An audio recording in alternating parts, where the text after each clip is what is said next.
आज आमे बनैबा मुसुमुसिया आउ कुरुमुरिया आलू आउ सुजी बरा। ए आलू सुजी बरा मात्र 10 मिनिट रे तैयारी हो जिवो आउ एटा फ्रिज रे स्टोर करके पूरा मासे पर्यंत खाई परिबे। यार टेस्ट बहुत बढ़िया लागिवो।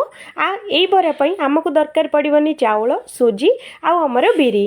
तो एते सहज रे आपण माने बरा बनांतु सेईटा भी पूरा मासे पर्यंत खांतु। तो हेलो फ्रेंड्स, बासुमती किचन रे आपण मानको समस्तंको बहुत बहुत स्वागत। जदि फर्स्ट टाइम मो वीडियो किए देखुथिले वीडियो को गोटे लाइक करंतु आउ दया करिके चैनल को सब्सक्राइब करंतु। एमितिका नुआ नुआ आ मजादार रेसिपी आपण मानक पई सबुठु प्रथमे देखिया पई अपलोड हैला मात्रे सबुठारु प्रथमे आपण मानक पाखकु नोटिफिकेशन पळेबो, सबुठारु प्रथमे आपण देखि परिबे। तो चलंतु आज रो जो मुसुमुसिया आलू सुजी बरा केमिति बनेबा देखि नबा। तो सबुठ प्रथमे फ्रेंड्स गोटे पैन बसैबा। पैन टाकू टिके नाकू गरम हेबा पई छाड़ी दबा। गरम हो सारा पर मात्र गोटे चामच तेल एठी आमे देई दबा। तेलटा गरम हो सारा पर आधा चामच जीरा सोरिष एठी आमे फुटेबा। जीरा सोरिष फुटीगला पर मापिकी एठी 2 कप पानी एठी आमे दबा। भाग मापटा पूरा परफेक्ट रखंतु। तो ये 2 कप पानी को टिके नाकू फुटिया पई छाड़ी दबा। राग पई गोटे टीस्पून एठी मु चिली फ्लेक्स पकेबी। आधा चामच एठी मु कला जीरा मु दउची आउ ढेर सारा धनिया पत्र काटिकी एठी मु देई दउची। आउ स्वाद अनुसार लुणटा भी एठी न भूलिकी देई दबा। तो ये पानी टाकू टिके नाकू फुटिया पई छाड़ी दबा। पानी फुटी गलानी फ्रेंड्स। एठी मु देखंतु 2टी मीडियम साइज रो कंचा आलू को ग्रेट करके मु एठी देइची। आपण माने भी पूरा छोट छोट ग्रेट करके देबे, मने करके बड़ दाना बिल्कुल भी रखिबेनी। तो चलंतु ए पानी टाकू टिके नाकू 2 रु 3 मिनिट पर्यंत पानी टाकू आमे फुटेई दबा। तो देखो फ्रेंड्स एपटे बहुत ही बढ़िया से फुटी गलानी। तो ये मुझे कप रे मापिकी गोटे कप सुजी मुझे दौची। जो कप रे आमे 2 कप पानी देथिले सेई कप रे ही मापिकी गोटे कप सुजी। तो ये टिके नाकू सुजीटा को आमे जंती दबा। तो फ्रेंड्स एमिति जंती की आपण माने फ्रिज रे स्टोर करके रखिबे। जेबे चाहिबे सेते बेले बरा फ्रेश बरा बनेकी आपण माने खाई परिबे बिना किछि झंझट रे। तो देखंतु सुजीटा टिके नाकू जंती हे गलानी। तो देखि पारुथुबे एमिति जेते बेले जंती हे जिवो एठी आमे दबा गोटे चामच चावल चूना।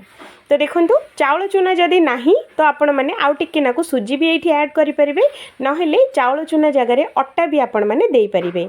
किंतु चावल चूना रे अधिक क्रिस्पी आउ करारा बनिबो आउ बहुत दिन पर्यंत स्टोर भी रहिबो। तो ये चावल चूना दे सारा पर आपको बढ़िया से आमे गोलई दबा।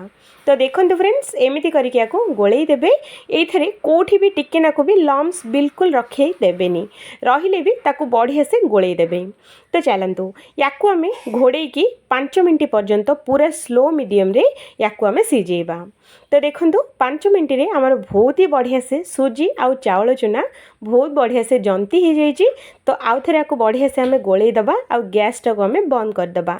आउ ये जंतणीटा आउ गोटे प्लेट को आमे बाहर करि नबा। এই जंतणीटाକୁ 2 रु 3 मिनिट पर्यंत छाड़ीदबा ठंडा हेबापाई। 2 रु 3 मिनिट पर देखंतु फ्रेंड्स ठंडा हो गलानी। तो मु हाथ रे टिके नाकू तेल नहीं जाइए। तेल देकी आपको बढ़िया से चकुटी दबा। ये आमर हल्का हल्का टिके टिके माने सुजीटा गरम अच्छी। तो एमिति ही आमको चकुटी की रेडी करने पड़ो। तो देखो फ्रेंड्स मु बहुत ही बढ़िया से चकुटी देइची। आउ एठी आपण माने बरा ओ साइज रो बनेबे से साइज हिसाब रे एठी आमे छोट छोट बॉल्स आमे बनेबा। तो मु एठी मीडियम साइज रो मझिलिया साइज रो बरा मु बनौची। तो देखंतु गोटे आमर एमती राउंड शेप करके हल्का हाथ रे दबेकी मझिरे गोटे कणा कर दबा। तो देखंतु कणाटा भी केते सहज रे हे जाउची देखिले ना। तो आमर आंगुड़ी धीरे एटा को एमती कणा कर दबा। तो देखंतु एकदम बरा शेप रो पळे आसीची देखिले ना। सबुतक बरा एमिति बनेकी आमे रेडी करिबा। तो देखंतु फ्रेंड्स मु सबुतक बरा एठी बनेकी रेडी कर सकची। तो देखंतु ना बेसी छोटो ना बेसी बड़ अछि, एमिति बनेकी आपण माने फ्रिज रे रखि परिबे। तो बरा छाणिया पई मु एठी सेलो फ्राई पई तेलटा मु बसई सारची। तेलटा एठी मीडियम गरम होबा पई दबा। आ गैस रो फ्लेम टाको मीडियम रखिबा। आउ बरा तक सबुतक एठी आमे देई दबा। एटा पूरा गोल्डन कलर हैला पर्यंत यार गैस रो फ्लेम टाको मीडियम ही रखिबे। यदि एटी हाई फ्लेम रखिदेबे तो ऊपर तो कलर आसी जिवो, भितरटा पूरा कंचा रही जिवो। तो सेइति पई पूरा मीडियम आंचरे एगुड़ा को आमको फ्राए करने पड़ो। पैन रे जेतिकी आसीबो फ्रेंड्स सेतिकी एठी आमे देदेबा, अधिक देले गोटे के गोटे लागिजिबे।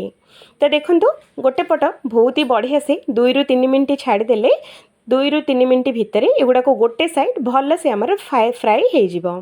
तो देखंतु एपटे गोटे साइड बढ़िया से भाजी हो सारी, तो आउ गोटे साइड भी आम ओल्टे की दी पट साइडटा बहुत ही बढ़िया से भाजी नवा। फ्रेंड्स एमती जदि कंचा बरा रखीदेवे आपण मैंने कौ डब्बारे टेकिकी नहेले टिफिन डब्बारे टेकिकी फ्रिज रे स्टोर करके रखिपारे। आउ जेबे इच्छा सेबे आपण मैंने गरमा गरम तेल रे छाणिकी खाई पारिबे। तो देखंतु बरा गुड़ाक बहुत ही बढ़िया से कलर आसीगलानी। एठी आमे अधिक बिल्कुल कलर चेंज करबानी, बास आमर बरा कलर आसला पर्यंत एगुड़ा को फ्राए करवा। आउ गैस रो फ्लेम टाकू मीडियम ही रखिबे, हाई फ्लेम रे नहीं कि लो फ्लेम रे भी नहीं, मीडियम आंचरे एगुड़ा को आमे फ्राए करवा। तो एपटे आमर बरा गुड़ा बहुत ही बढ़िया से फ्राए हो जाइए फ्रेंड्स। तो एपट सेपट 2 ରୁ 3 थर आम बुलेकी सबुतक बरा ये आम बाहर करनबा। तो देखंतु फ्रेंड्स सुजी आउ आलू रे मुसुमुसिया एकदम क्रिस्पी एकदम करार रहिबो।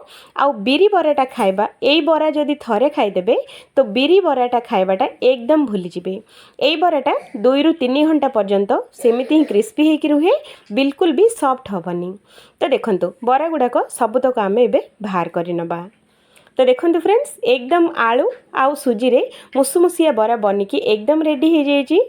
जदि भल लगे नियाती थरे बनातो, आ समस्त को बहुत ही पसंद आसीबो एई सुजी आलू बरा। तो नियाती थरे बनातो, समस्त को बहुत ही पसंद आसीबो।